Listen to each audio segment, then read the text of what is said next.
Esta historia es una recreación basada en hechos reales. En Skventna, el silencio no se rompe con palabras. Se rompe con hélices. Lo entendí antes de tocar tierra. La avioneta bajó con un temblor seco, como si el aire mismo hubiera decidido poner a prueba cada remache del fuselaje. Por la ventanilla vi una extensión blanca que no parecía paisaje, sino otra cosa. Una materia viva. Un animal dormido con la respiración escondida bajo la nieve. El río Skventna avanzaba allá abajo como una cicatriz oscura entre el hielo, y a su alrededor el mundo se abría en una amplitud que no tenía nada de acogedora. No era belleza en el sentido cómodo de la palabra. Era un territorio que te aceptaba solo después de observarte un rato. Owen Pike, el piloto, no apartaba las manos de los mandos ni para rascarse la barbilla. Llevaba la mandíbula apretada y el gorro hundido hasta las cejas. El viento golpeó el ala izquierda y la avioneta se ladeó lo suficiente para que el café de mi vaso de papel saltara y me manchara el dorso de la mano. Owen soltó una risa breve, sin alegría. Yo vuelo, dijo, pero aquí nadie manda del todo. La pista de nieve apareció tarde, casi al final, como si Skventna no quisiera mostrarse hasta el último momento. Tocamos suelo con una sacudida brusca. Los esquís raspando la costra helada hicieron un ruido largo, áspero, parecido al de una sierra comiendo hueso. Cuando por fin nos detuvimos, el motor siguió vibrando unos segundos y luego se apagó. Entonces llegó ese silencio del que hablan tanto los hombres del norte, pero no era un silencio vacío. Era un silencio lleno de presión. De distancia. De frío. Bajé de la avioneta y el aire me mordió la cara como una advertencia. En aquel rincón al oeste del Matsu Valley, fuera del sistema de carreteras, la distancia no se medía en kilómetros sino en riesgos. Un error con el combustible. Un mal cálculo con la luz. Un río mal leído. Un motor que no arranca. Una llamada que no entra. Allí, el mundo no terminaba en un horizonte. Terminaba en lo que podía soportar. La nieve bajo mis botas estaba tan endurecida que sonaba a cerámica quebrándose despacio. A un lado se levantaban unas pocas construcciones separadas por espacios de blanco puro, humo tenue y huellas de motonieve ya viejas. Más allá, donde el ojo intentaba agarrarse a alguna forma, empezaban los bosques oscuros de spruce y abedul, los creeks ocultos, los lagos dormidos y la inmensidad de la Susitna Valley. El cielo tenía esa luz de invierno que parece no llegar nunca a ser día del todo. Tomé mi mochila. Aspiré el olor a combustible, a metal frío y a leña húmeda. Y caminé hacia el pequeño corazón del caserío. Hola, me llamo Miguel, historiador de oficio y viajero por necesidad del alma. Hay verdades que no caben en un libro si antes no han pasado por los pies. Durante años recorrí ciudades enteras, buscando huellas del pasado. Con el tiempo comprendí que lo más valioso de la historia no siempre está en lo grandioso, sino en lo cotidiano, en la gente que sostiene el mundo sin hacer ruido. Si me acompañas, cada historia será un viaje. Suscríbete y comenta desde qué país o ciudad nos estás siguiendo. Continuemos ahora con esta historia de sobrevivencia. Skventna no parecía un lugar levantado para quedarse. Parecía un lugar levantado para resistir. Había oído su nombre unido a muchas cosas, al viejo paso de Musers, al checkpoint del Iditarod donde hombres y perros atraviesan la fatiga como si fuera otra forma del destino. A los roadhouses antiguos que en otro tiempo fueron refugio, noticia, comida caliente, trueque y tregua. También había oído, con el respeto con que deben decirse ciertas palabras, que mucho antes de las hélices y de las rutas de carrera, aquellas aguas y aquellos montes tenían memoria de Naina. El territorio no había empezado con los mapas de otros. Solo había cambiado de idioma. Empujé la puerta del almacén y una campanilla sonó con timidez. Adentro, el calor olía a café viejo, a cartón húmedo, a harina, a grasa de invierno. Había estantes con latas, guantes colgados, cuerda, pilas, botas, cebos de pesca, sobres, cajas de correo y una radio que murmuraba estática con la paciencia de las cosas que nunca duermen del todo. Detrás del mostrador estaba Marabel. Era una mujer de manos anchas y ojos atentos, de esas personas que parecen estar oyéndolo todo incluso cuando no miran a nadie. Tenía una bufanda de lana gris, el pelo recogido sin ceremonia y esa serenidad práctica que solo he visto en quienes llevan años resolviendo problemas antes de que reciban el nombre de problema. Me sirvió café sin preguntarme si quería. Aquí el frío hace la pregunta por ti, me dijo. Acerqué las manos a la taza. Sentí cómo regresaban, poco a poco, desde la intemperie. La miré y pronuncié la única explicación que iba a dar. Llegué a Skventna para conocer historias. Mara no sonrió de inmediato. Primero me sostuvo la mirada. Después asintió, como si en aquel lugar la frase no tuviera nada de romántica. Entonces llegaste al sitio correcto, dijo. Pero aquí las historias no siempre quieren salir de golpe. Fuera, una ráfaga golpeó las paredes del almacén. La campanilla de la puerta vibró sin abrirse. Mara apoyó los codos en el mostrador y bajó la voz. Hay una hacia el lado del Omestead, más allá del río y adentro de la blancura. No te la voy a contar entera todavía. Solo te digo esto. Hubo una noche en que el techo empezó a gotear fuego. No añadió nada más. No hizo falta.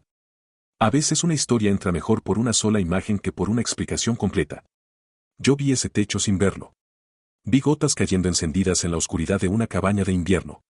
Vi el instante en que una casa deja de ser casa y se convierte en una emboscada. Antes de que pudiera preguntar, la puerta se abrió con violencia y un hombre alto, de barba desordenada y mejillas partidas por venitas rojas, sacudió la nieve de sus hombros. Entró con el aire de quien llega a un sitio que considera suyo aunque no le pertenezca. Era Wade Corbin. Traía una caja de herramientas en una mano y una sonrisa afilada en la otra. Owen te bajó entero, me dijo. Ya es buena señal. Mara no levantó la vista de una libreta donde anotaba un pedido. No empieces temprano, Wade. Él dejó la caja sobre el suelo, se acercó a la cafetera y se sirvió como si la cortesía fuera un lujo de verano. Yo nunca empiezo. Yo solo digo lo que otros callan. Tenía ese tono que en las comunidades pequeñas suele ser más peligroso que un grito. El tono del hombre que se permite la crueldad porque la disfraza de humor. Miró hacia la ventana empañada, hacia la línea blanca más allá del caserío. Supongo que vienes por el tipo del sur, dijo.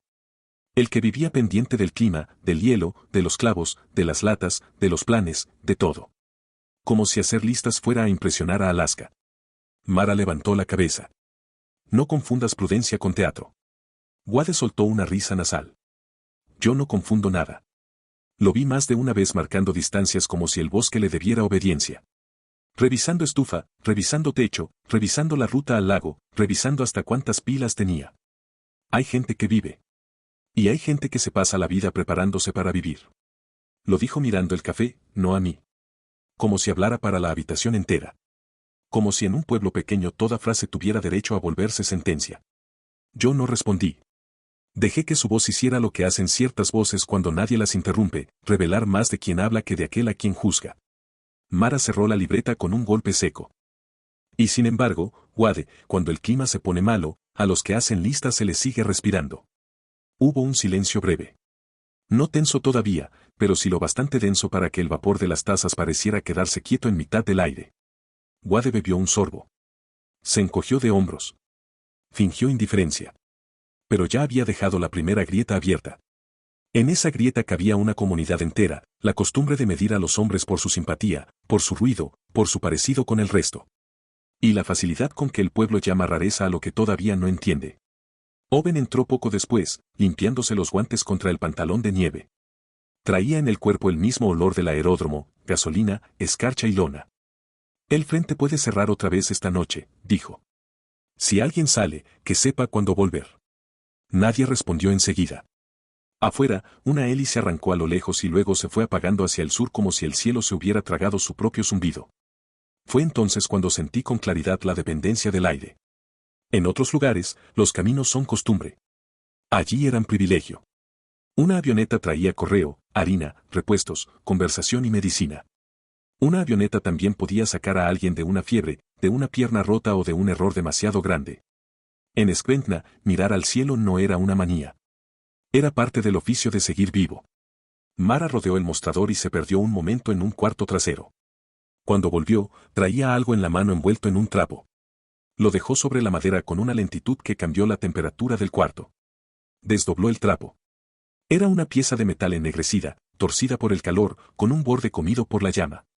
No era grande. Tal vez una abrazadera, tal vez parte de una compuerta, tal vez uno de esos pedazos anónimos que en una casa nadie mira hasta que la casa deja de existir. Pero tenía la forma exacta del daño. No era una historia contada. Era una cosa que había estado allí, dentro del fuego. La encontraron entre la ceniza, dijo Mara. Todavía olía a humo cuando la tocaron. Wade dejó la taza en silencio. Owen no apartó los ojos del metal. Yo alargué la mano, pero no lo toqué.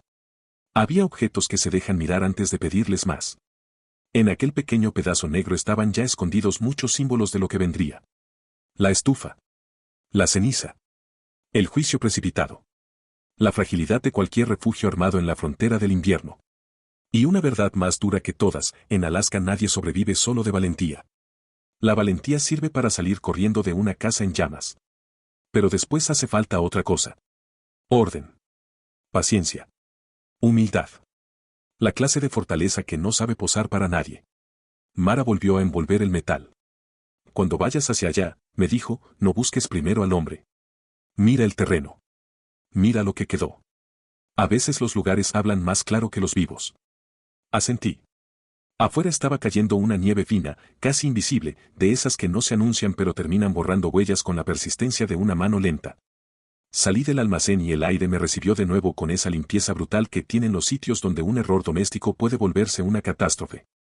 Caminé un poco sin rumbo, solo para escuchar cómo crujía el caserío. Un perro ladró a lo lejos y otro respondió desde algún punto detrás de una cabaña.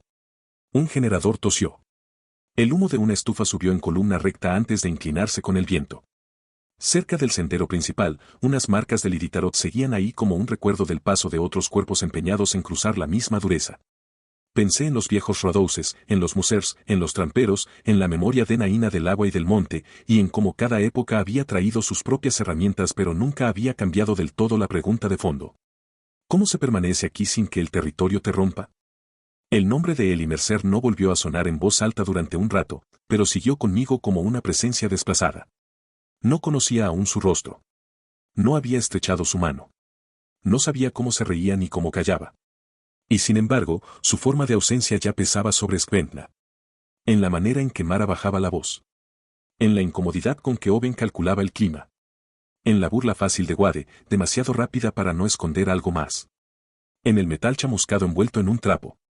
En esa sensación de que una historia grande había ocurrido no muy lejos y todavía dejaba residuos en el aire, como el humo que tarda en irse de una habitación cerrada.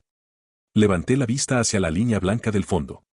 Más allá del caserío, más allá del río, más allá de los plus oscuros y de la piel helada de los creeks, había un punto que aún no veía y que ya empezaba a ordenar todo lo demás.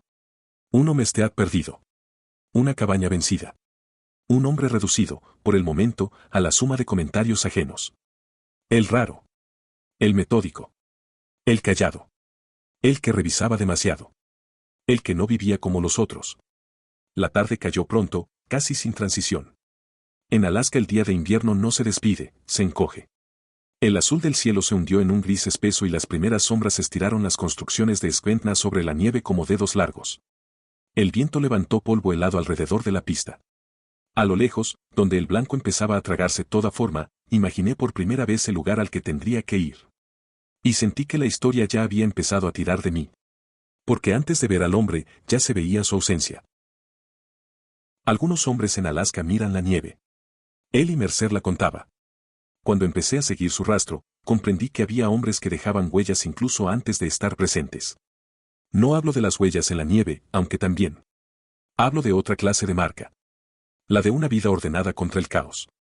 La de alguien que, en un lugar donde casi todo puede romperse, decide pelear no con ruido ni con orgullo, sino con método. Antes de que el fuego lo redujera todo a un rectángulo negro, el Homestead de Eli Mercer era una respiración frágil en mitad del invierno. No era una casa hermosa. No era una de esas cabañas de postal que hacen creer a los de fuera que la vida remota tiene algo de fábula. Era una estructura áspera, levantada con la lógica de quien no construye para adornar, sino para durar una noche más. Listones, madera, láminas, lonas plásticas tensadas con paciencia, clavos puestos donde hacían falta y una vieja estufa de leña peleando en el centro como un corazón cansado pero fiel. A unas 20 millas de Skventna, sin carretera, sin snow machine propia, sin esa red invisible de ayuda inmediata que en otros lugares se da por hecha. Eli vivía con la sobriedad de los que ya hicieron las paces con lo esencial. El río, los bosques de spruce, los pequeños creeks duros de hielo, los lagos inmóviles y las colinas blancas no eran paisaje para él. Eran variables. No le hablaban de aventura. Le hablaban de cálculo. Así empecé a verlo. Lo vi partir leña al amanecer, cuando la luz todavía parecía un rumor frío y el aliento salía de su boca con una densidad casi animal. El hacha subía y bajaba con un ritmo sin rabia. No había nada teatral en sus movimientos. Partía la leña como otros cuentan monedas. Midiendo lo que podría hacer falta. Preparando no solo la jornada, sino la que venía detrás y la otra que todavía no tenía nombre. Buck iba y venía alrededor de él, abriendo surcos pequeños sobre la nieve dura. Era un perro de invierno, de mirada leal y pasos atentos, de esos que entienden antes que uno cuando el frío está cambiando de humor.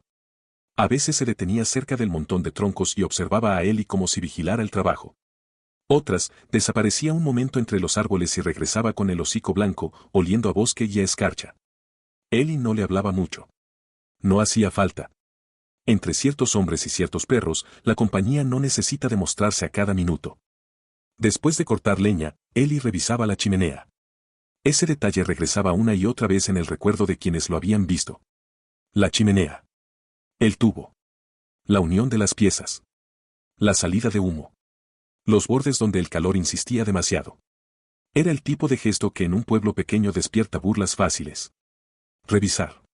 Volver a revisar. Limpiar hollín. Ajustar un metal. Mirar el techo desde fuera. Observar cómo el humo sale y hacia donde lo empuja el viento. Mientras otros resumen la prudencia con una carcajada, hombres como él y la convierten en rutina. Lo vi también guardar latas. No era una escena épica. Era mejor. Más verdadera. Él y las acomodaba por tamaño, por estado, por facilidad de acceso. Apartaba las que podían durar más. Revisaba abolladuras. Limpiaba bordes. Separaba lo que podía prender rápido de lo que no debía dormir cerca de una chispa. Combustible en un lado. Grasas en otro. Herramientas envueltas. Corteza de abedul secándose bajo resguardo para encender fuego cuando la humedad se metiera en todo lo demás. Cada cosa a su distancia. Cada error anticipado antes de ocurrir. En el homestead de Ellie no había abundancia. Había respeto. En una de las paredes colgaban unas marcas sencillas hechas a mano. Distancias. Referencias. Direcciones. La ruta hacia el lago. El punto donde la nieve se volvía más traicionera. El ángulo en que el sol del sur tocaba mejor la estructura durante las pocas horas limpias del invierno. Todo eso, que para otros podía parecer obsesión, en él tenía la serenidad de una costumbre aprendida a fuerza de intemperie. Y sin embargo, entre tanta dureza, también había sitio para algo pequeño y vivo. La primera vez que escuché esa escena, me pareció casi imposible. Después entendí que por eso mismo importaba tanto. En Thanksgiving, con el mundo ya encogido por el invierno y las horas de luz cayendo como si el cielo administrara la claridad con mezquindad, Ellie se había dado un premio íntimo. Había logrado mantener con vida una planta de jalapeño. Una sola planta. Un terco brote verde sobreviviendo junto a una ventana que recibía el poco sol del sur.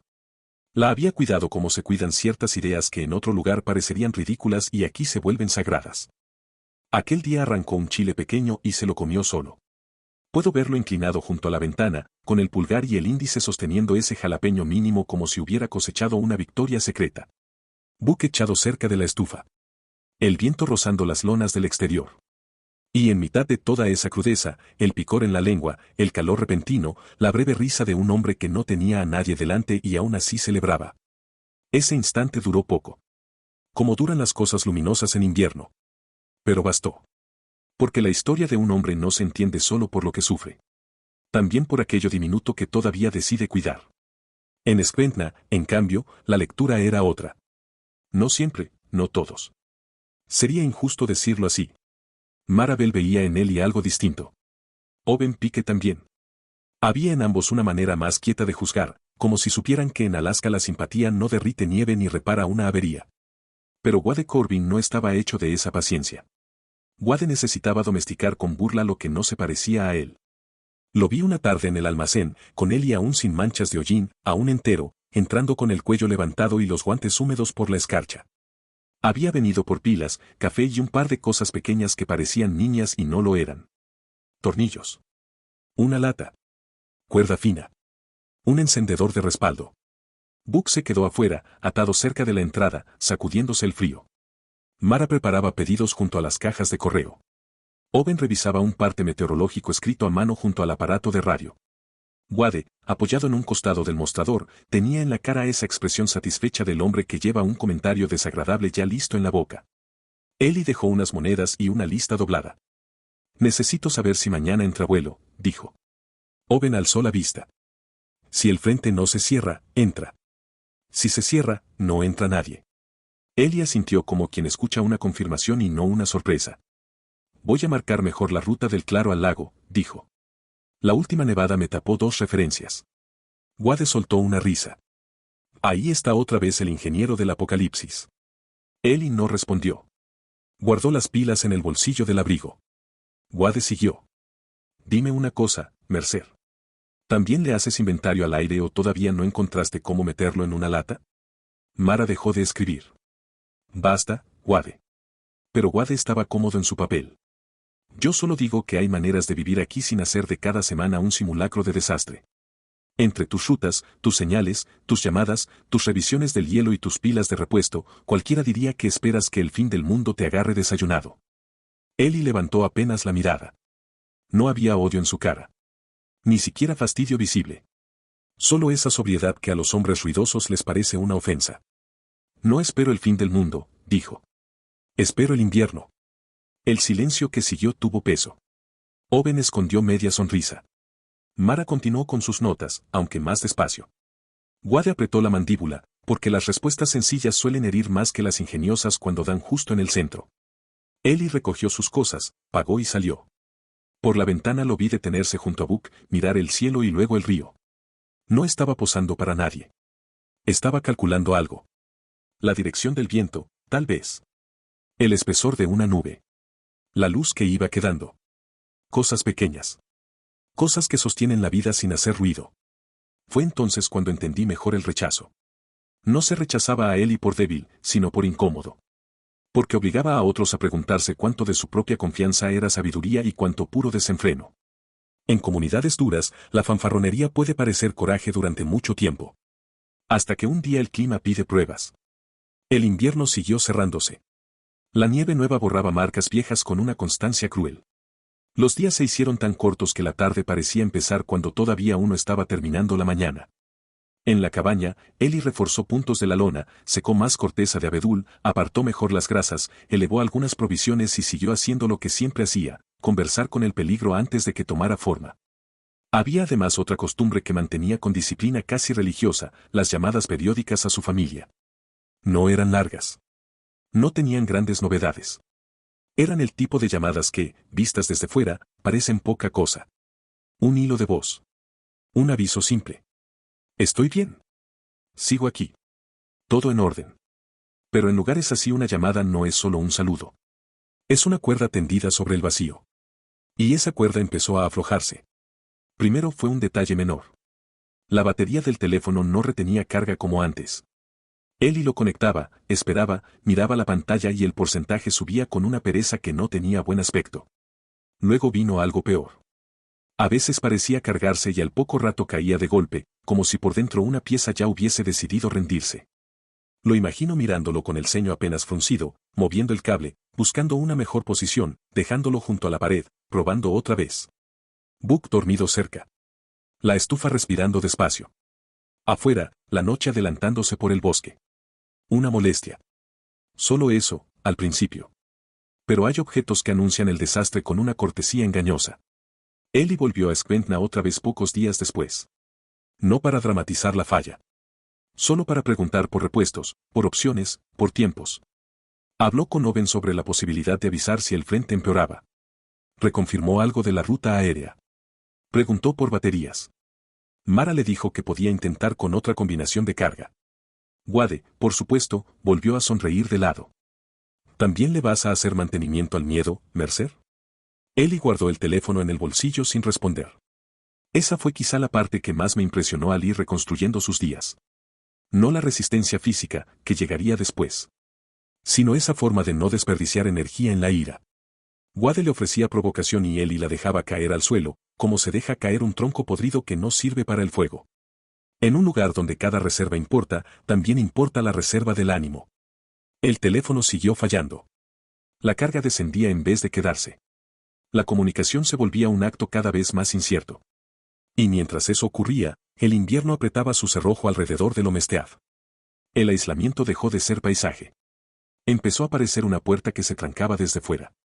El cielo se llenó de jornadas que no prometían vuelo. El viento cambiaba de dirección con esa brusquedad que obliga a recalcular hasta la manera de salir al claro. La nieve acumulada exigía más tiempo para cada tarea. Más leña. Más cuidado. Más atención al hielo. Más respeto. Ellie no hizo un drama de nada. Siguió cortando. Siguió guardando. Siguió revisando. Siguió mirando el techo, el tubo, la ruta, las provisiones, el cielo. Algunos hombres en Alaska miran la nieve. Ellie Mercer la contaba. Medía su profundidad, su peso, su engaño, la velocidad con que podía borrar una marca útil o tapar una referencia vital. Contaba horas de luz. Contaba latas. Contaba pilas. Contaba el tiempo que tardaría en llegar hasta cierto punto si el aire se cerraba. Contaba, en el fondo, porque sabía que el invierno siempre termina pasando factura y el que no lleva cuenta suele pagar con más de lo que tiene. Muchos en el pueblo tomaron eso por manía. Por sequedad. Por una manera exagerada de vivir. No lo era. Era otra cosa. Era respeto sin alarde. Era persistencia antes de la tragedia. Era la disciplina humilde de quien sabe que la naturaleza no escucha fanfarronadas. Era una forma silenciosa de prepararse para un enemigo que no grita al acercarse. Y mientras Squentna seguía con su vida de humo, radio, hélices y café, mientras Wade se reía y Mara observaba y Owen calculaba cielos, Ellie Mercer seguía ajustando su pequeño mundo contra la intemperie. Sin saber que muy pronto cada uno de esos hábitos sería puesto a prueba por el fuego, la noche y la soledad. Porque lo que el pueblo tomó por obsesión era, en realidad, una conversación secreta con el invierno. Todo cambió a la 1 o a las 2 de la mañana, cuando el fuego cayó desde arriba como si el cielo hubiera decidido entrar en la casa. Hay noches en Alaska en que el frío no parece venir de afuera, sino de una profundidad más antigua. Se mete por las costuras, por las uñas, por el borde de los pensamientos. La cabaña de Ellie Mercer no era grande, pero conocía bien el oficio de resistir. La vieja estufa de leña respiraba en el centro con un calor cansado, y alrededor de ese corazón de hierro se sostenía lo poco que un hombre necesita para no desaparecer del todo: mantas, sacos, latas, herramientas, ropa seca, corteza, combustible, la respiración tranquila de Buck al pie de la cama. Afuera, la Susitna Valley estaba enterrada en su propio silencio. Los plus oscuros soportaban el peso de la nieve. El cielo, a esas horas, ya no tenía forma de cielo. Era una tapa negra. En el claro, el frío rondaba los 15 bajo cero Fahrenheit, más de 26 grados bajo cero en la cuenta que le entiende la carne. La noche más larga del año estaba cerca, y en lugares así diciembre no cae, se cierra. Ellie dormía a medias, con ese sueño liviano de quienes viven lejos y duermen siempre con una parte del cuerpo escuchando. La estufa había bajado. No estaba muerta, pero había perdido fuerza. El calor se retiraba despacio de la cabaña como una marea que deja el suelo desnudo. Ellie abrió los ojos, vio el rojo casi apagado en la boca de hierro y sintió esa punzada inmediata que en invierno no se piensa, se obedece. Se incorporó. El aire dentro ya mordía. Encontró un trozo de cartón. Un gesto pequeño. Uno de esos gestos que en una ciudad no sería nada y aquí podía decidirlo todo. Sabía que no debía hacerlo así. Sabía que el cartón podía soltar chispa liviana, rápida, impredecible. Sabía que había maneras más limpias. Pero estaba cansado. Tenía el cuerpo entumecido por el sueño roto. Tenía el frío empujando desde cada pared. Y a veces el desastre no entra por una mala vida, sino por un atajo mínimo tomado en el peor instante. Metió el cartón para avivar el fuego. Durante un segundo no ocurrió nada que no pareciera reparable. El interior de la estufa tomó un brillo más vivo. El aire tragó con ansiedad. Una lengua de llama subió con más furia de la esperada. Ellie la observó con la atención automática del que todavía cree que está a tiempo de controlar lo que ha empezado. Entonces una chispa se disparó por la chimenea. Fue un instante. Tampoco que casi no merece nombre. Pero bastó. La chispa trepó por el tubo, alcanzó arriba la zona del techo, encontró material seco, plástico, lona, lo que no debía encontrar nunca, y de pronto la oscuridad cambió de color. Ellie oyó primero un crujido raro. Levantó la vista. Vio un resplandor sobre su cabeza. Después llegaron las primeras gotas. No eran gotas de agua. No eran gotas de lluvia. Eran lágrimas encendidas del techo, plástico derretido que empezó a desprenderse en puntos de luz, cayendo lentos al principio, casi hermosos si uno no entendiera lo que significaban. 1, 2, 3 hilos anaranjados bajando desde arriba. Y en el tiempo que tarda un hombre en comprender que su casa ya no es casa, aquello se transformó en un infierno completo. Ellie saltó de la cama. No buscó calcetines. No había tiempo. Se metió los pack boots con los pies desnudos, el cuero rígido y helado agarrándole los tobillos como una mordida. El piso ya estaba recibiendo restos ardientes. El humo bajó de golpe. Un humo espeso, negro, con olor a plástico caliente, a lona chamuscada, a grasa vieja despertando de la peor manera. Empujó la puerta y salió. El frío de afuera lo golpeó con tanta violencia que por un instante fue como si dos mundos quisieran matarlo a la vez. Delante de él, el techo estaba ardiendo. La llama corría por la parte superior de la cabaña con una velocidad obscena, alimentándose de lo que encontraba, haciendo del refugio una antorcha plantada en mitad de la nieve. Todavía pensó que podía salvar algo. Y ahí está una de las verdades más duras de las catástrofes: nadie acepta del todo la pérdida en el primer minuto. Primero uno corre hacia adentro. Primero uno intenta arrancarle pedazos al desastre. Primero uno cree que aún queda una franja de tiempo donde las manos obedecen más rápido que el fuego. Ellie volvió a entrar. Dentro ya no había noche. Había una luz salvaje, naranja, temblando sobre las paredes, recortando las herramientas, la cama, las mantas, el vapor de su aliento.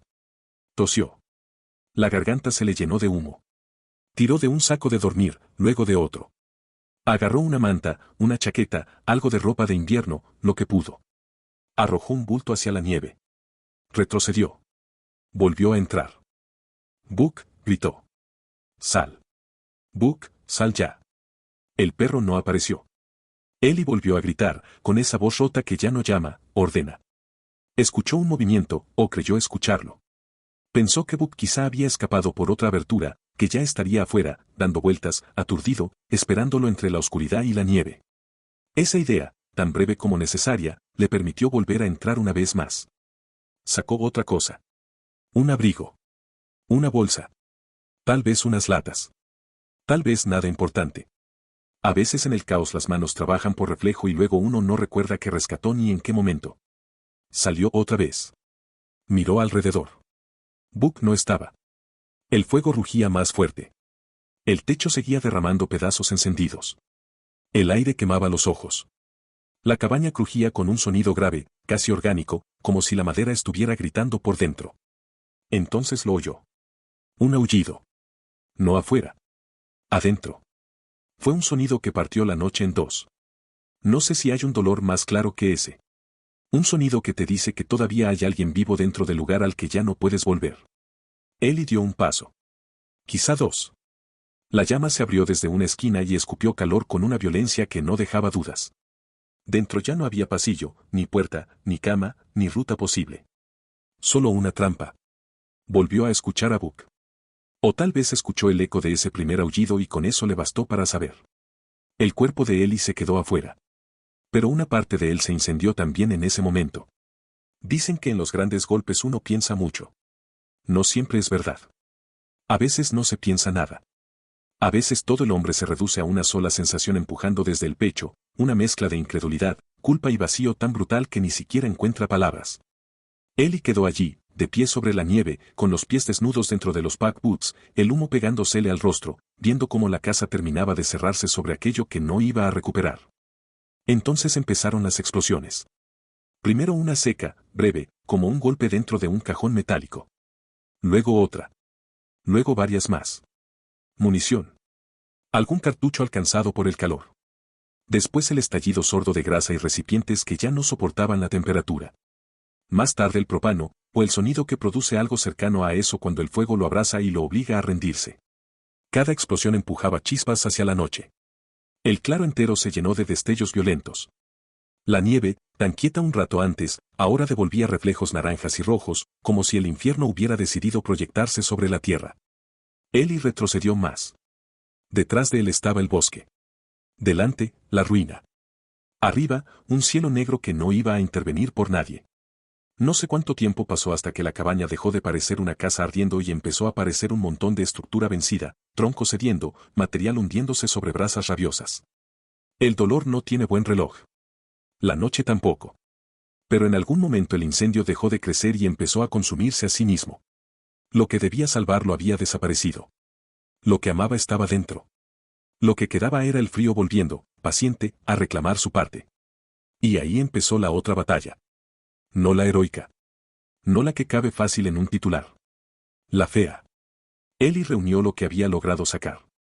Arrastró mantas lejos del calor incierto de los restos. Respiró como pudo. El aire olía a plástico quemado, a ceniza húmeda, a metal reventado. Las manos le temblaban. La cara le ardía. El dolor por Buck seguía allí, entero, empujando como una piedra caliente en el centro del pecho. Pero el amanecer iba a llegar. Y con él, el problema real. Porque el fuego destruye rápido. El frío termina el trabajo más despacio. Cuando el cielo empezó a aclarar por el este con esa luz mínima de Alaska, Ellie ya sabía dos cosas: no tenía casa y no tenía tiempo para desmoronarse. El claro alrededor de la cabaña parecía un campo después de una batalla sin testigos. Nieve hollinada. Piezas retorcidas. Vapor levantándose de lo que aún humeaba. El olor era insoportable. Se acercó a los restos. No en busca de recuerdos. En busca de comida.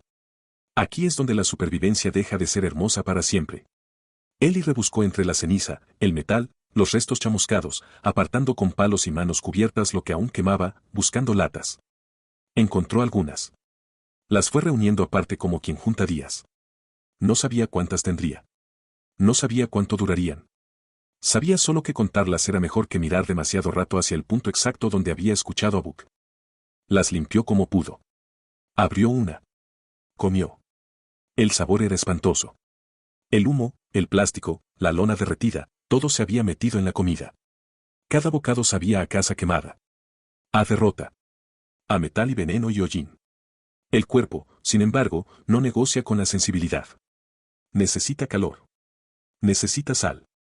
Necesita algo que lo mantenga en pie unas horas más. Ellie tragó aunque le dieran náuseas. Después hizo lo siguiente que la mayoría no habría hecho en el primer día del duelo: buscó dónde pasar la noche siguiente. La nieve profunda, que desde lejos parece blandura, en realidad exige técnica. Cavó con manos torpes, con herramientas improvisadas, con la urgencia de un hombre que sabe que al caer otra vez la oscuridad el aire volverá a cerrarse como una trampa. Hizo una cueva de nieve. No una perfecta. No una de manual elegante. Una madriguera humana. Un hueco suficiente. Un refugio miserable y eficaz. Cuando llegó la primera noche después del incendio, se metió allí. Imagino ese momento y no encuentro nada glorioso en él. Un hombre acurrucado dentro de un agujero helado, con el cuerpo todavía oliendo a humo, la garganta áspera, los pies castigados por las botas sin calcetines, la cabeza llena del aullido que no iba a abandonarlo. Afuera, el bosque quieto. El claro ennegrecido. Los restos de la cabaña respirando ceniza en la oscuridad. Durmió mal. ¿O no durmió? Resistió. La segunda jornada fue igual de cruel y más nítida. Volvió al sitio de la cabaña. Volvió a contar latas. Volvió a obligarse a comer. Volvió a ordenar. El duelo pedía derrumbe. El frío exigía método. Y en ese pulso entre dolor y necesidad, Ellie eligió lo único que podía elegir: otra tarea. Otro cálculo. Otra noche ganada por horas. Cavó mejor. Acomodó mejor las cosas rescatadas. Separó lo útil de lo inútil. Miró el cielo. Midió el día. Tragó humo en cada bocado. No dejó de sufrir. No dejó de avanzar. Eso fue lo que ocurrió de verdad en aquellas primeras horas. No un milagro limpio. No una transformación súbita en héroe. Sino algo más áspero, más humano y más admirable: miseria organizada. Persistencia sin testigos. Un hombre recién quebrado obligándose a pensar con las manos frías mientras el invierno esperaba que fallara. Y cuando llegó la segunda noche, Ellie ya no tenía casa, pero todavía tenía algo más valioso: una manera de no rendirse. Sobrevivir no fue una sola decisión.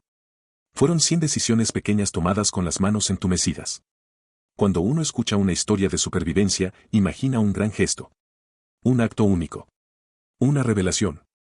Una carrera desesperada contra la muerte. Pero el invierno de Alaska no suele perder ante una escena grandiosa. Pierde, si es que pierde, ante la suma humilde de tareas miserables. Una tras otra. Sin música. Sin público. Sin garantía. Eso fue lo que encontré al seguir el rastro de él y Mercer después de aquellas 2 primeras noches en la cueva de nieve. No salió de allí convertido en leyenda. Salió convertido en un hombre que todavía tenía que resolver dónde iba a pasar la siguiente noche sin congelarse. Afuera seguía el mismo claro ennegrecido. La misma cabaña reducida a restos. La misma nieve con manchas de ceniza. El mismo cielo corto, avaro, dejando apenas unas horas de luz útil antes de volver a cerrarse. Y en el centro de todo, como una ironía que habría sido cruel incluso en un cuento mal escrito, seguía la vieja Budstove. La estufa que había provocado la ruina todavía podía salvarle la vida. No hay contradicción más dura que esa. Tener que abrazarse al objeto que te destruyó. Tener que reconstruir el refugio alrededor del mismo hierro que horas antes había convertido tu casa en una antorcha. Pero el invierno no concede tiempo para el orgullo. Ellie no podía darse el lujo de odiar la estufa. Necesitaba usarla. Y la usó. Con restos de la cabaña, clavo a clavo, tabla a tabla, pedazo a pedazo, fue levantando algo que apenas merecía el nombre de refugio. No era una casa. Era un acuerdo precario entre la necesidad y la chatarra. Ellie arrastró maderas chamuscadas, enderezó lo que pudo, apartó lo que aún olía demasiado a plástico derretido, escogió tramos de lona menos dañados, hizo encajar piezas que nunca fueron hechas para volver a estar juntas. El refugio creció torcido, bajo, insuficiente, con costuras por donde el viento seguía metiendo sus dedos largos. Pero se sostuvo. Dentro, la estufa volvió a encenderse. Ellie la alimentó con una atención casi religiosa. De día. De noche. Siempre. No para estar cómodo. No para dormir caliente. Solo para mantener al frío un poco más lejos del corazón. Aún así, seguía viendo su propio aliento dentro del refugio. Eso me lo repitieron varias veces con distintos tonos, como si la imagen bastara para explicarlo todo. Un hombre sentado a pocos pies del fuego, y aún así viendo la nube blanca salir de su boca como si también estuviera al aire libre. La estufa no vencía al invierno. Apenas le quitaba el filo. Era la diferencia entre una cuchillada limpia y una más lenta. Una noche, incluso la orina se le congeló dentro de un balde a muy poca distancia del fuego. No es un detalle elegante. Por eso importa. Porque la verdad del frío no se entiende con palabras nobles. Se entiende con esas pequeñas humillaciones del cuerpo. El balde helado. Las botas rígidas. Los dedos torpes. La ropa que nunca termina de secarse del todo. El humo pegado a la piel. La sensación de que cada tarea cuesta el doble y dura la mitad. Ellie seguía comiendo de las latas rescatadas del incendio. Las abría y el olor le devolvía a la cabaña perdida. Sabían a plástico quemado, a hollín, a derrota. Pero comer dejó de ser placer y se volvió combustible. Masticaba con la cara inmóvil, tragando algo que el cuerpo aceptaba solo porque la alternativa era peor. Cada bocado parecía una ofensa. Cada bocado, también, una prórroga. Durante el día, además de alimentar la estufa y cuidar el refugio, hacía otra cosa todavía más importante, pensaba en el aire.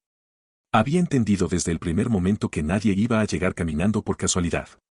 A unas 20 millas de Skventna, con bosques, nieve profunda, creeks ocultos y colinas blancas por todas partes, el rescate solo podía venir por arriba. Un avión con esquís. Un helicóptero. Una mirada desde el cielo. Y para que esa mirada no pasara de largo, hacía falta hablarle con algo que pudiera verse. Por eso empezó a trazar el SOS. Lo hizo sobre la nieve utilizando ceniza de la cabaña quemada. Una palabra breve, negra, brutal, extendida en el blanco como una herida recién abierta. Arrastró hollín, lo esparció con lo que encontró, marcó cada letra con paciencia, retrocedió, corrigió ángulos, volvió a rellenar donde la nieve tragaba el color. Era un trabajo lento. El cuerpo pedía descanso. Las manos, torpeza. Pero Ellie siguió. Cuando terminó la primera vez, debió de mirarlo con una mezcla amarga de orgullo y hambre.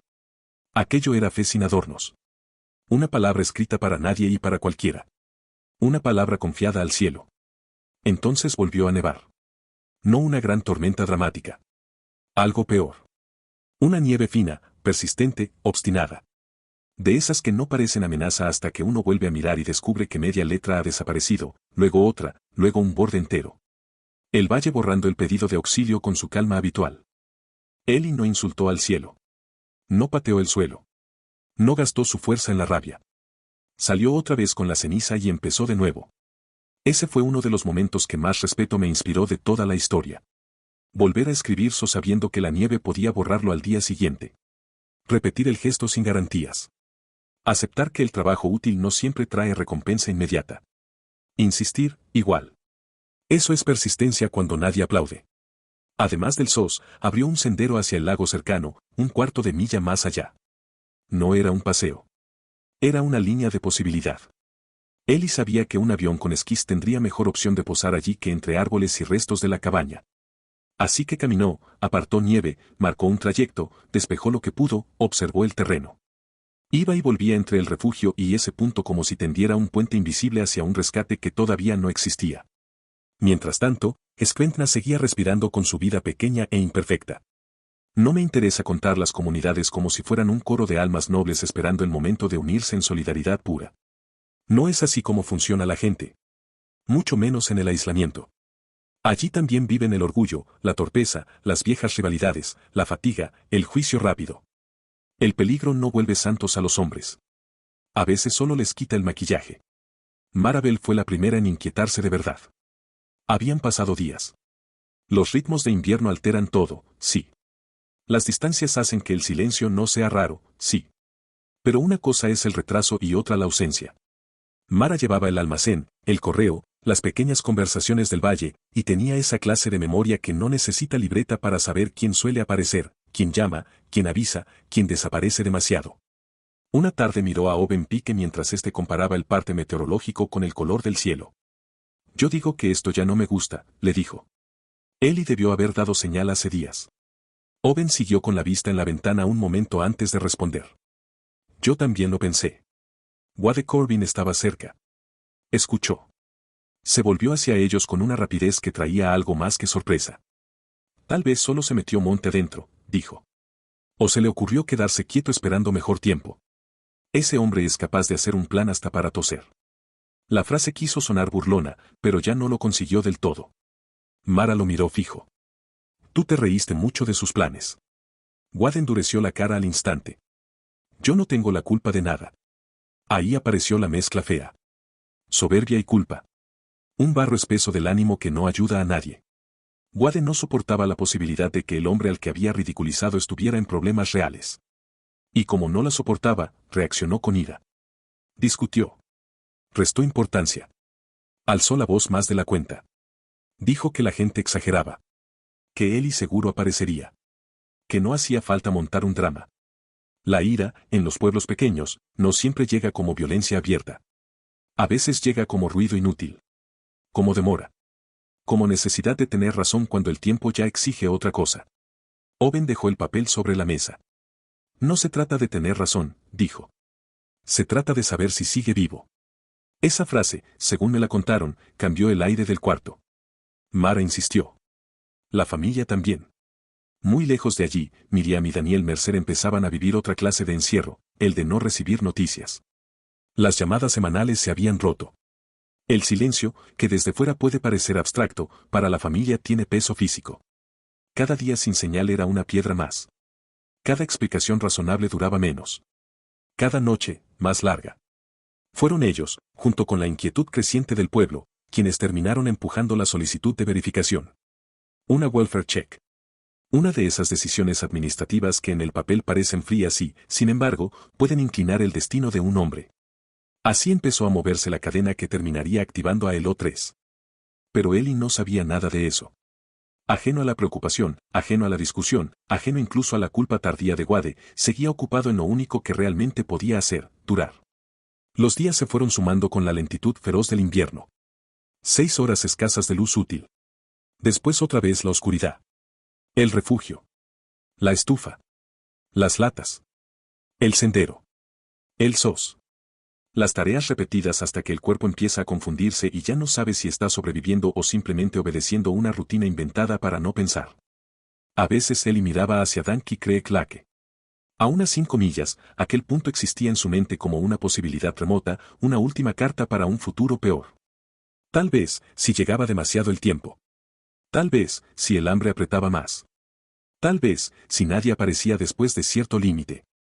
Pero no tenía mapa fiable, no confiaba del todo en los cielos, la nieve profunda podía esconder trampas, la luz era corta, y caminar por desesperación hacia un terreno mal leído equivalía a ofrecerse al valle. Aquí es donde la humildad lo salvó. Muchos hombres habrían confundido movimiento con esperanza. Habrían salido a caminar solo para no sentirse quietos. Habrían cambiado una espera difícil por una muerte más rápida.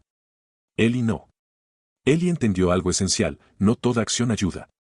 A veces la mejor decisión es resistir dentro del perímetro que todavía entiendes. No se lanzó a una caminata suicida. No apostó la vida al orgullo. Prefirió seguir escribiendo seguir alimentando la estufa maldita, seguir manteniendo el sendero al lago, seguir esperando con inteligencia. Y entonces, al 23º día, el cielo cambió de sonido. Fue por la mañana. O cerca de ese momento ambiguo que en Alaska llaman mañana aunque la luz todavía parezca dudosa.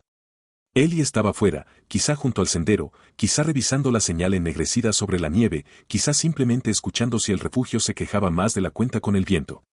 El aire estaba limpio. Muy limpio. Y de pronto, debajo del silencio del valle, apareció una vibración distinta. No era avión de paso.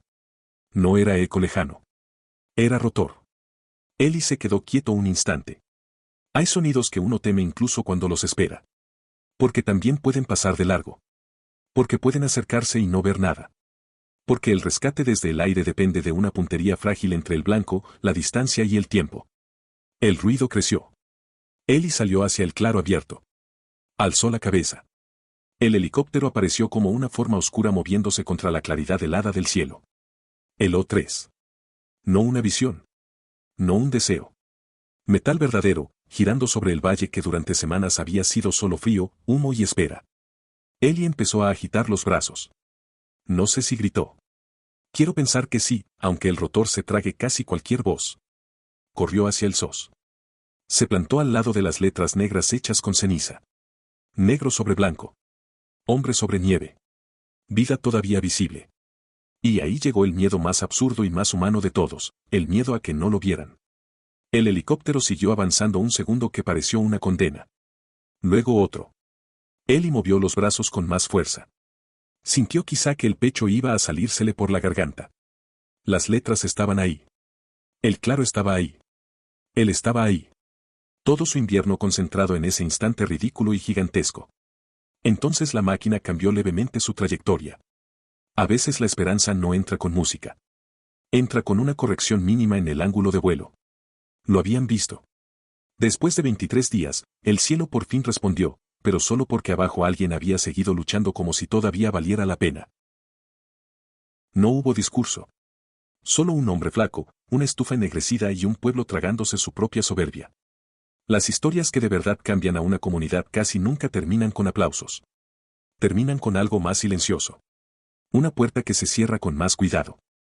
Una mano que revisa 2 veces una bisagra. Una llamada que ya no se posterga. Un hombre que baja la voz cuando pronuncia el nombre de otro.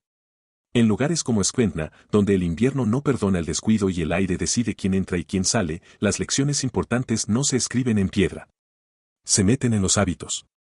Días después del rescate, el valle seguía siendo el mismo. El río Escuintla continuaba su curso negro entre el hielo. Los Plus seguían erguidos bajo la nieve como viejos guardianes. Las avionetas bajaban y subían de la pista blanca con la misma mezcla de rutina y riesgo. El humo de las estufas seguía saliendo en columnas finas sobre los techos. El checkpoint del Iditarod seguía allí, recordando que por esa tierra siempre han pasado hombres, perros, carga, fatiga y noticias. La memoria de Naina del territorio seguía debajo de todos los nombres más recientes, como una respiración más antigua que la nuestra. Nada había cambiado en el paisaje. Y, sin embargo, algo ya no era igual. Lo sentí en el almacén de Marabel antes de que nadie lo dijera en voz alta. Entré una mañana con el frío todavía prendido a la barba y encontré el mismo olor a café, cuerda, cartón y leña. Las cajas de correo seguían alineadas. La radio seguía mascando estática entre palabras rotas. Pero el ambiente tenía una gravedad nueva, como si todos hubieran pasado por una habitación donde no convenía volver a hablar demasiado alto. Mara estaba detrás del mostrador, ordenando un pedido de guantes, pilas y conservas. Levantó la vista cuando me oyó entrar y me sirvió café sin preguntar, como aquella primera vez. Solo que ahora no había reserva en su gesto. Había una especie de cansancio sereno. El cansancio de quien ha visto confirmarse un temor y, al mismo tiempo, ha tenido la fortuna de no convertirlo en entierro. Lo trajeron muy flaco, me dijo. Pero lo trajeron. A veces bastan 6 palabras para resumir el paso de un hombre por el borde. Me quedé un momento mirando el vapor subir de la taza. ¿Cómo habla de todo esto? Pregunté. Mara apoyó una caja en el suelo. Se tomó su tiempo antes de responder. No habla como alguien que quiera enseñar nada, dijo. Habla como alguien que hizo lo que tenía delante. Eso es lo que más pesa. Luego bajó la vista y añadió algo que me pareció más revelador que cualquier gran reflexión. Ya no me sale llamarlo el raro de Lomestead. No era una confesión dramática. Era mejor. Era una corrección de lenguaje. Y cuando una comunidad cambia el modo en que nombra a una persona, ya ha empezado a cambiar el modo en que la mira. Mara siguió con su trabajo, pero ya no hablaba de él y como si fuera un hombre definido por sus rarezas. Hablaba de él como del que revisó, calculó, guardó, soportó y se mantuvo vivo cuando todo se rompió. En sus frases había aparecido una forma de respeto que antes no necesitaba explicarse porque todavía no existía del todo. Owen Pike llegó un rato después, golpeándose las botas en la entrada para sacar la nieve. Traía el mismo rostro curtido por el aire y la misma manera sobria de ocupar espacio, pero noté en él una atención más dura, como si aquella historia le hubiera dejado una marca en el oficio. En Alaska, los pilotos no solo transportan personas. A veces cargan la última posibilidad entre un cuerpo y el invierno. Se acercó a la cafetera y dejó salir el aliento en una nube breve. Ahora todos hablan de suerte, dijo. Pero eso no fue suerte sola. Mara asintió. No. Fue preparación. Owen me miró. La gente ve el helicóptero y se queda con la imagen grande. Yo me quedo con lo otro. Con el sendero al lago. Con el SOS. Con el refugio levantado otra vez. Con el hecho de que no salió a caminar a ciegas solo por miedo. Eso le salvó la vida. Era cierto. El rescate había sido espectacular para quien llega desde fuera, pero la verdad profunda no estaba allí arriba, en el rotor. Estaba abajo, en cada decisión pequeña. En cada impulso contenido. En cada hora administrada con humildad. Y Wade Corbin también estaba aprendiendo eso, aunque a su manera. No lo vi entrar aquel día. Ya estaba afuera, junto a un cobertizo, revisando unas piezas de chimenea sobre la nieve. Tenía los guantes quitados y las manos rojas por el frío. A su lado había una caja abierta con tornillos, abrazaderas, cinta metálica, una linterna, un cepillo para hollín y 2 recipientes apartados con una distancia nueva entre ellos. En uno, combustible. En otro, munición. Me acerqué sin decir nada al principio. Wade levantó la cabeza y sostuvo la mirada un segundo, apenas lo justo para dejar claro que sabía por qué lo estaba observando. Luego volvió al trabajo. No tenía cara de hombre arrepentido en el sentido teatral de la palabra. No iba a buscar a nadie para declarar su culpa ni para limpiar su conciencia con un discurso. Lo suyo era otra cosa. Más áspera. Más útil. Apretó una abrazadera con la llave y dijo, casi sin mirarme. Yo me reí demasiado. No añadió nada durante unos segundos. Solo siguió ajustando metal con una concentración torpe, como si necesitara que las manos hicieran primero lo que la boca todavía no dominaba. Pensé que vivir así era pasarse de miedo, continuó. Pero el miedo no era lo suyo. Lo suyo era respeto. Era la frase más honesta que Wade había pronunciado en mucho tiempo. No le respondí enseguida. El viento arrastró polvo de nieve entre nosotros. Desde la pista llegó el ruido lejano de un motor arrancando. El aire olía a metal, a leña y a esa dureza seca de los días claros de invierno. ¿Fuiste a verlo? Pregunté. Wade negó con la cabeza. Todavía no. ¿Por qué? Tardó en responder. Porque no sé si uno tiene derecho a aparecer con palabras cuando pasó semanas regalando burlas. Me pareció una respuesta más digna que muchas disculpas bien ensayadas. No fue a verlo aquel día. Tal vez no fue en varios más. Pero hizo algo mejor, cambió sus hábitos. Separó lo que antes dejaba junto. Revisó el tiro de su estufa. Marcó distancias en una tabla de su cobertizo. Preparó señales visibles hacia el claro. Anotó frecuencias, rutas, tiempos, pequeñas cosas que antes habría despreciado como manías de otro. No había ceremonia en eso. No había absolución. Solo aprendizaje. El más difícil de todos, el que pasa por tragarse la propia soberbia. Ellie, mientras tanto, seguía siendo el centro de la historia y también su herida más callada. Lo vi cuando por fin pude hablar con él sin que el ruido de los demás llenara el cuarto. No encontré a un hombre agrandado por la supervivencia. No vi al héroe satisfecho de quien ha probado algo ante el mundo. Vi a un hombre adelgazado, con los pómulos más duros, la mirada más quieta y una economía de gestos que parecía venir de muy lejos. Su cuerpo había vuelto, sí. Pero una parte de él seguía en aquel claro. Nos sentamos con café entre las manos. La luz entraba por la ventana con esa timidez invernal que nunca termina de quedarse. Eli hablaba despacio, sin adornarse. Cuando contaba algo, no se colocaba en el centro. Colocaba la tarea. El fuego. La lata. La ceniza. El refugio. El sendero. La estufa. La señal. No hablaba para impresionar. Hablaba como si todavía estuviera ordenando herramientas. Yo no pensé en sobrevivir 23 días, me dijo. Yo pensaba en llegar a la noche. Y después en llegar a la otra. Lo dijo sin orgullo. Como quien enumera un trabajo hecho. Entonces el nombre de Buck apareció entre nosotros. No entró con estruendo. Entró con una pausa. Hay pérdidas que impiden que una historia se vuelva triunfalista. Y Buck era esa verdad. El perro no era un accesorio emocional ni una nota triste al margen. Era compañía. Era rutina compartida. Era presencia. Era otro latido en mitad del aislamiento. Cuando Eli pronunció su nombre, comprendí que nada de lo ocurrido podía acomodarse del todo bajo la palabra victoria. Miró un momento hacia la ventana antes de seguir hablando. Yo todavía escucho ese aullido. No había nada que contestar a eso. El silencio que siguió no fue incómodo. Fue justo. Algunas frases no piden respuesta. Piden sitio. Entonces entendí la forma exacta de la humildad que esta historia dejaba.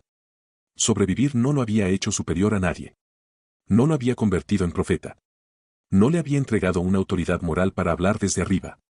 Lo había dejado más desnudo frente a lo esencial. Más consciente del azar. Más consciente del error. Más consciente de que uno puede hacer muchas cosas bien y aún así perder algo irreemplazable. Eso volvía su relato todavía más humano. Porque la enseñanza verdadera no era que la disciplina garantiza finales felices.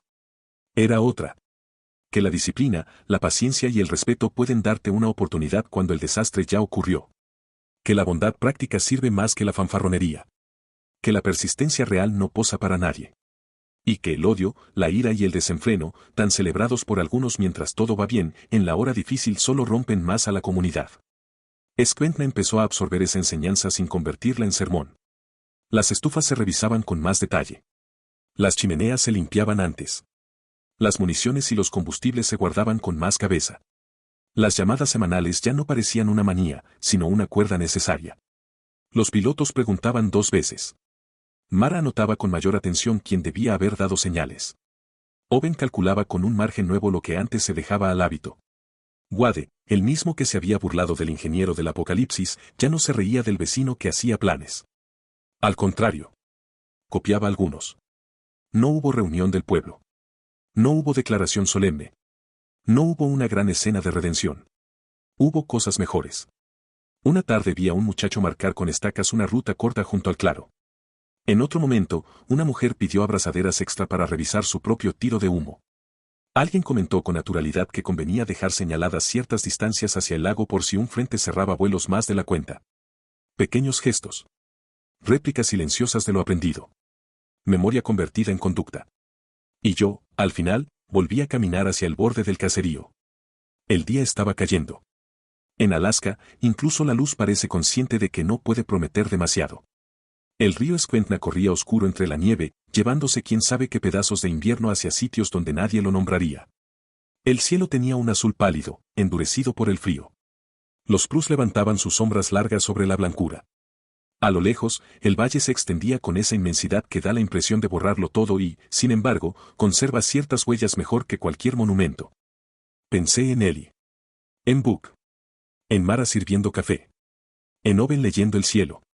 En Wade apretando abrazaderas con las manos rojas. Pensé en el sos oscuro sobre la nieve. En la estufa ennegrecida. En la cueva de nieve.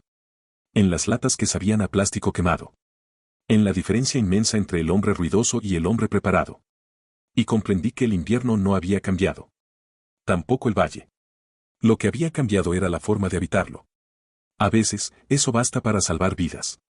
Miré una vez más la llanura blanca donde el humo tarda tanto en irse y sentí que algunas historias no terminan cuando el helicóptero se aleja. Terminan después, cuando la comunidad decide qué hará con la verdad que acaba de recibir. Skventna la recibió sin discursos. Aceptó, con la dureza humilde de los lugares pequeños, que había subestimado al hombre correcto. Y en vez de celebrarlo con palabras, empezó a imitar en silencio aquello que antes había ridiculizado. Tal vez no exista homenaje más limpio que ese. Porque en lugares así, nadie vence al invierno. Apenas aprende a merecer una noche más. Si esta historia te hizo compañía, te pido un gesto, que para el canal, es enorme en suscríbete. Deja un like, porque eso le dice a YouTube que hay gente que todavía elige la calma y la profundidad. Comparte este video con aquellas personas que necesiten un poco de luz hoy. Cuídate mucho, y cuando el mundo se sienta demasiado rápido, vuelve a respirar despacio. Nos vemos en la próxima historia.